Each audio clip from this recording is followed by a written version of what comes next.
Can you tell us something about where the inspiration for your work comes from? And when did you start thinking about the possibility of building a metropolis in the sky? I don't know. Maybe it's inspiration 5%, because we should not forget that 96% is all this black matter and dark energy. We don't know even what it is. Does it mean maybe we can say, well, it's the universe, the cosmos, with my percentage of inspiration, but still it's pretty unknown yet from where it comes. And today, let's say, if the time of trying to discover what is consciousness, right? And this is another big question also that I might be asking. Are you trained as an artist or as an architect, or what kind of background do you come from? I study architecture, but at the same time was always a little bit kind of interwoven with art somehow. And this is but it's also something, depending on, with the dialogue that I establish with who, and that somehow you can see more like kind of a, it's kind of it's pretty alive, let's put it that way. You've been working on a project with the Arts Catalyst called Deep Space. What does this project entail? Well, it's a kind of it's still something which is in progress somehow.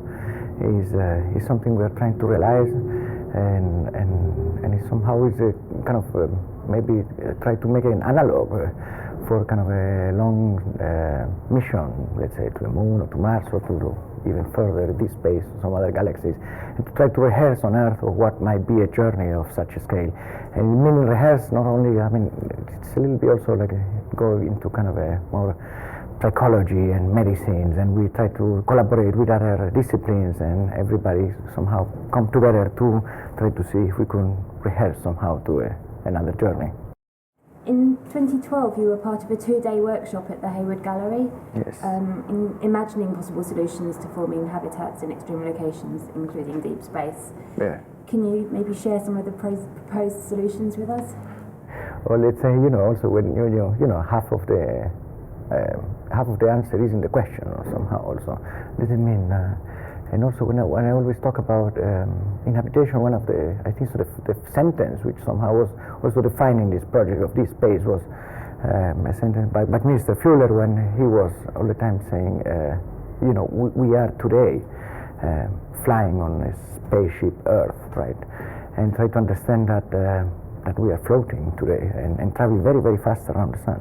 Does it mean the idea of being floating on a flying city or cloud city or metropolis, which is, maybe it might turn into a kind of a cosmic cloud or some other dimension somehow. Great. What is next for the Deep Space project?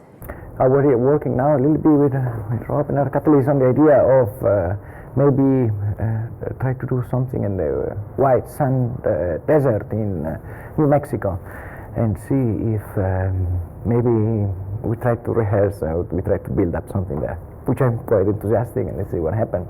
You've also got a huge installation in Düsseldorf at the moment, yes, called In Orbit, yes, which resembles a cloud landscape.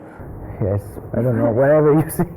And visitors are able to walk around it. It's got 3 levels, yes, separated by huge spheres, yes, 20 meters above the ground. Mm-hmm. So how long did it take you to draw up all of the plans for this? Oh, this was 2.5 years almost. It was quite challenging. The space is big, and it's quite a long process. There were some architects, some engineers, and a lot of security and health and safety regulation. The same when I did here at the Hayward also.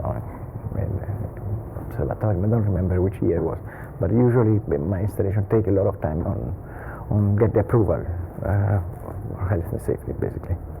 You've said about In Orbit that to describe the work means to describe the people who use it and their emotions. Can you explain what you mean by this? Well, usually many works that I do are kind of it forces somehow kind of a communication between the people who visit or transit, let's say, which is maybe non-verbal. This means it go much faster also, the level of perception. You know what I mean? When I talk with you, really the meaning what I'm saying is through most of the meaning that I'm saying is through my facial expression, is not what I'm saying.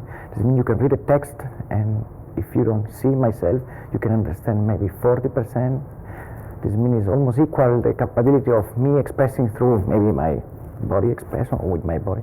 This means that usually these installations are pretty much the space, it kind of move according with the people. Does it mean if I will be now in Düsseldorf, which is almost 24 or even larger, I think so, I will be moving like this, somebody else moves in the other corner. It's kind of a, let's say, kind of a huge spider web to a certain extent. Does it mean how spiders also detect when you fly, catches also through vibration? Most of them are also blind and they could not see.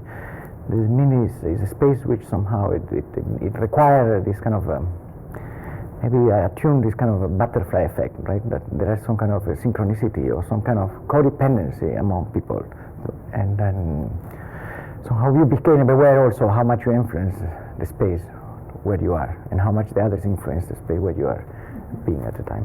And this, I mean, it kind of make more kind of a sharing experience that usually is not so. Maybe when you're in a boat, but it's such a big boat, you know, it's like it's something which somehow it transit and it change according to how people use it. And all of these ideas feed into your overall project of Airport City? Something like this. Yeah. We try. When do you think that might be realized? Well, but I think so it's something which all the time it's kind of being realized. As you know, when we do the deep space and you just jump a scale and say, oh, spaceship Earth, right? Well, there is one spaceship Earth. Let's see how far we are getting with the exoplanet of discovering or where life might be, right? This means you know, it's like you know how it's called. There is this story of, I think so, it's Stanislav Lem in the Carl Sagan book of I don't remember where it is, but there are people on planet Earth trying to see if there is life in another planet, and they'll build a telescope to this size. And they look outside and say, oh, there is nothing. Then next year they build a bigger telescope. They look again, oh, no. And then they keep going, and the telescope keep growing, and bigger and bigger and bigger. Let's say the Airport City or whatever project I'm doing, get bigger and bigger. And then there is a moment, but the other one see first the telescope, that we through the telescope try to see the other one. I mean, there is this kind of all the time kind of exchange of, you know, you do something to be, to try to see somebody else, but at the end the other one see you first before, while you're trying to do something, you know. But I mean, it's kind of getting a bit more tangled, the question and the answer. So it's all just one big ongoing project? Something like this.